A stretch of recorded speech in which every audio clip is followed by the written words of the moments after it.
Enregistreur vocal, enregistrement. Arrêtez l'enregistrement, bouton Alt, S. Alors, bonjour, donc je vais vous raconter une petite histoire. Cette histoire se passe un peu partout en France. Donc, je me trouve au niveau d'un rond-point. À côté de ce rond-point, vous trouvez donc une bande de podotactile entourée de deux potelets. Donc, c'est une bande podotactile, c'est un repère pour les personnes non-voyantes. Là, donc, la bande podotactile est réglementaire. Elle est en long, elle est d'une manière collée au trottoir, un peu arrondie. Voilà. Donc à côté arrive une personne aveugle avec une personne de la mairie. Donc la personne aveugle dit, mais vous savez, cette bande de podotactile, elle n'est pas bien parce qu'elle me conduit vers le rond-point. Et donc je vais pouvoir m'écraser. En plus, l'autre jour, quand j'ai fait ce rond-point, une dame m'a dit, écoutez, je vous ai vu, mais j'ai osé rien faire. Le gars de la mairie répond, écoutez, mais c'est réglementaire, je peux rien faire, monsieur. Je ne peux rien faire. Voilà, il n'y a pas eu d'accident pour l'instant. Je ne peux rien faire. C'est réglementaire. Donc je suis dans les clous. La personne avait aimé. Vous pourriez essayer de faire quelque chose, d'essayer que ça soit moins dangereux. Vraiment moins dangereux. Mais vous ne faites rien. Là, d'un coup, un aveugle passe avec une canne. Il se retrouve au milieu du rond-point et paf, un accident, juste devant leurs yeux. Alors la question est, finalement, est-ce réel, est-ce irréel? À vous de nous dire. Non disponible. Enregistreur vocal, enregistrement. Arrêtez l'enregistrement, bouton Alt, S. Bonjour, donc c'est encore moi. Encore une petite histoire cette semaine. Alors vous aimez les bzzz? Moi j'aime pas trop. Alors cette histoire se passe toujours en France, dans un immeuble de 4 étages. À l'extérieur, il y a quelque chose.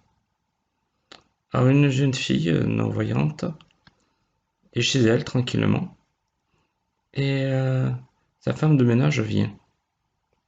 Elle vient chez elle, elle fait son ménage tranquillement et puis elle lui dit, écoute, Élise, est-ce que tu as vu ce qu'il y a à l'extérieur?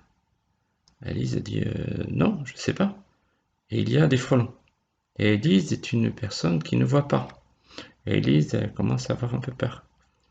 Donc, elle dit, il faudrait que tu appelles les offices HLM pour voir un petit peu avec eux. Alors, elle dit, ok. Donc, elle appelle les offices HLM, elle dit, vous inquiétez pas, on vous fera venir quelqu'un. Donc, elle attend. Après, donc, elle en parle à sa mère vient le voir, oh, il n'y a pas trop de danger, tu fermes les fenêtres, tout ira bien, t'inquiète.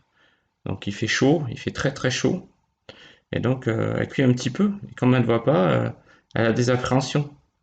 Est-ce que je vais me faire piquer ou pas? Ça peut rentrer n'importe quand. Et pourtant, ça a failli arriver. Bzzz, elle entend dans le truc. Elle panique un petit peu. Elle se dit qu'est-ce que c'est? Est-ce que c'est un frelon asiatique? Est-ce que c'est pas un frelon asiatique? Alors elle se cache un petit peu. Elle va dans sa chambre. Elle regarde un petit peu. Elle sort. Et puis la bestiole elle a l'air de suivre. Alors elle a peur un petit peu.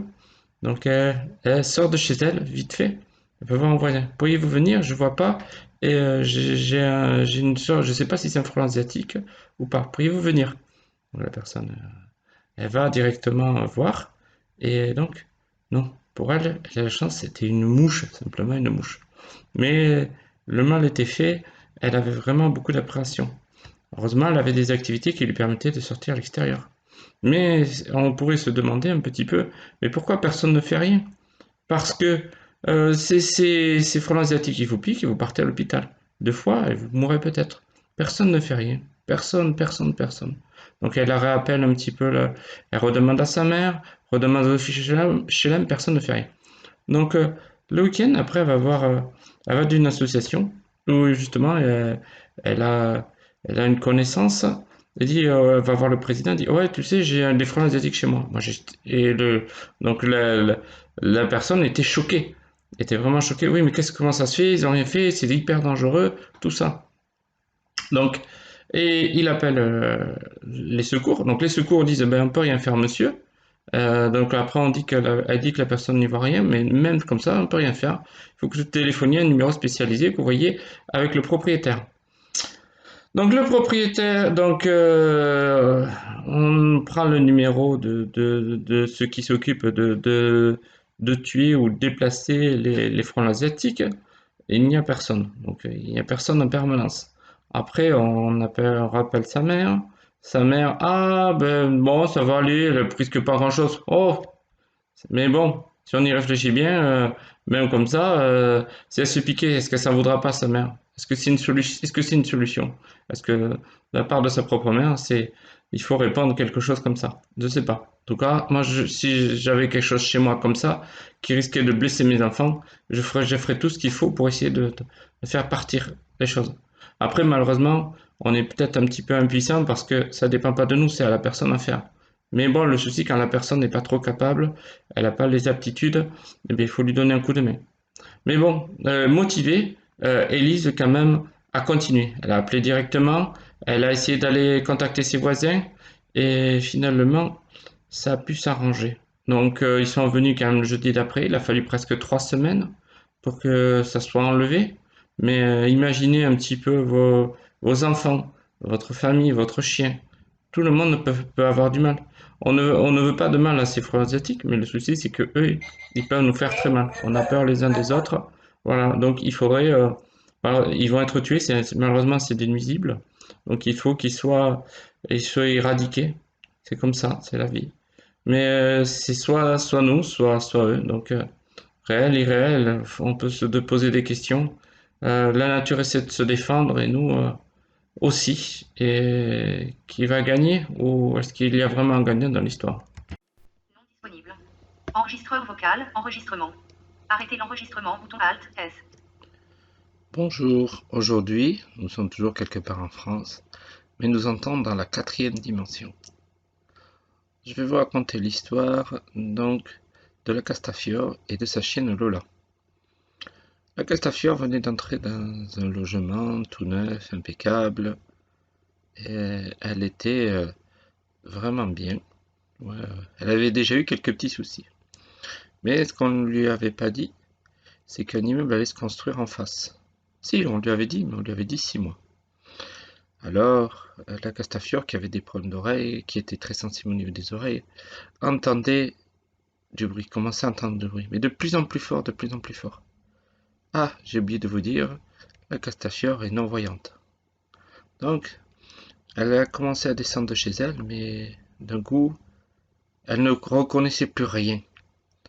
Il y avait des planches, elle était avec sa chienne guide Lola, et elle se demandait où elle était. Il y avait du bruit. Et puis des gros camions. Elle n'arrivait pas à situer les choses. Elle avait peur. Elle savait pas où passer.